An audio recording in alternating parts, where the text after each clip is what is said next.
responding to the question asked by Honorable Bonda, specifically to do with the ban on the importation of vehicles older than 10 years. Allow me, Mr. Speaker, sir, to thank Honorable Bonda for raising an important question. I'll start by highlighting that the automotive industry has long been the cornerstone of Zimbabwe's manufacturing sector and the economy at large. In recent years, the motor industry has faced several challenges which have resulted in the sector operating at below 5% capacity utilization levels from 90% peak levels during the first decade of our independence. The major challenges facing the sector include, among others, heightened competition from imported used vehicles, lack of consistent demand, and shifting consumer preferences. Mr. Speaker, sir, the motor vehicle sector used to be vibrant in the past due to consistent support of offtake agreements by the public sector, also due to a supportive tariff regime and limited or insignificant pre-owned vehicle imports. To boost the local auto sector, which has been suffering from the flood of cheaper imports, Statutory Instrument 54 of 2024 was enacted to ban used cars that are older than 10 years from the date of manufacture. By phasing out used cars by 2030, the government hopes to boost the industry back to its previous levels when it sold 20,000 units per year. Mr. Speaker, sir, protection of the local motor industry is aimed at promoting job creation in line with the National Vision 2030. I also advise honourable members to note that the motor industry sector in its prime, particularly during the 1990s, employed more than 70,000 people.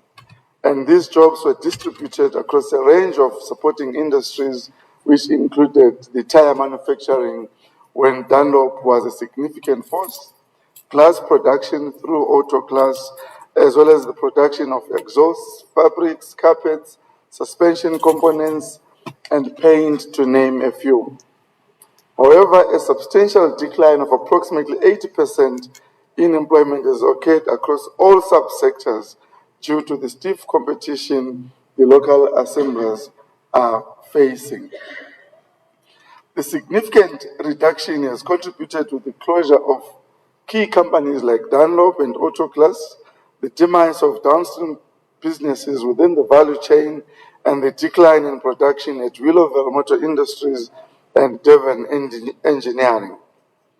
A company like Willowville used to be a major employer that once operated with more than 2,000 workers that worked across 3 shifts and now have close to 10 workers remaining.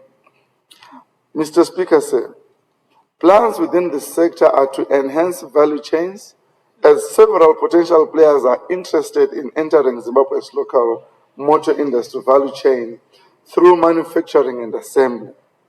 These include OEMs, original equipment manufacturers, such as Isuzu, VW, Toyota, and Mercedes, who have expressed interest in collaborating with Zimbabwe due to the potential to source automotive steel for their manufacturing needs from Dimson. These OEMs intend to begin with component manufacturing and to train students at Polytechnic in Harare. This training program will equip students with the necessary skills over 4 years, after which they will be capable of commencing major manufacturing activities.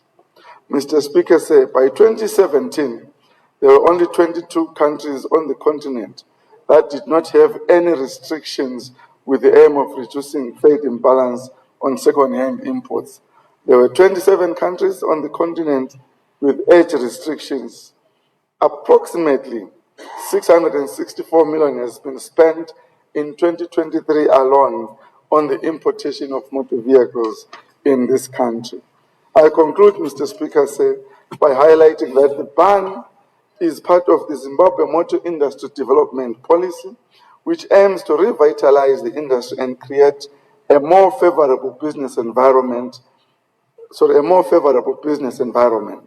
And the policy includes measures like pre-shipment inspections for imported second-hand vehicles as part of regulating second-hand vehicles to ensure they meet environmental and safety standards. I thank you, Mr. Speaker, sir. Supplementary? Supplementary. Is there someone speaking? Mr. Speaker? Yes, can you be brief? Can you be brief, please? Yes, I'll be brief. Thank you, Mr. Speaker.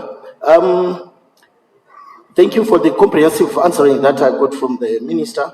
But contrary, I heard that this statutory was meant to protect the motor industry. Protection, that's the part that I quote. But in this instance, we do not have any motor production in Zimbabwe at the moment. And it is actually, if I may beef up or reiterate the President, when he said, there shall be no one to be left behind in as far as development is concerned. So what plan is there to accommodate the poor majority of this country who cannot afford to buy a car cash from the motor dealers, since there is no any mortgage or any loans that is there to be facilitated by the local Zimbabweans to buy a car, to buy a new car in the country for the citizens, especially the working class of Zimbabwe. May I actually ask this question of saying, would the government actually lose any income if they allow the cars that are actually affordable to the citizens of Zimbabwe and pay the duty as per the amount of car value for the car that will be actually being declared into the country, so that everybody can be on the wheels and there is no development that can be there without any transport? Remember, you are now debating, you are not seeking clarification. I thank you. Honorable Minister, if you can be brief in your response, please. Thank you, Mr. Speaker, sir. Mr. Speaker, our intention is clear. It is to protect the local industry, but more importantly, to protect our people.